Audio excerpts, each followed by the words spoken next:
तुमसे कहा था कि कमरे से बाहर मत निकलना। मैं तुम्हारी गुलाम नहीं हूँ। जो मैं कहूंगा वो ही होगा दिलान। जेहान को बचाने के लिए जो कुछ किया तुम भी जानते हो कि हक पर थी मैं। तुम मुझे इस पर सजा नहीं दे सकते। कोई कसूरवार है तो तुम हो।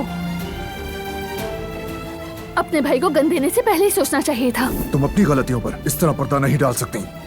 जेहान को बचाने के लिए दुश्मन को नहीं भगा सकती।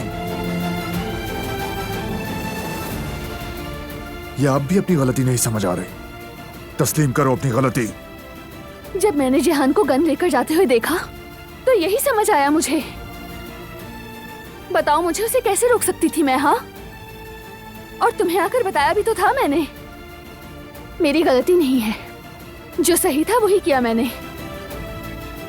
तुम जिद कर रही हो। क्या तुम में और मुझ में कोई फर्क है?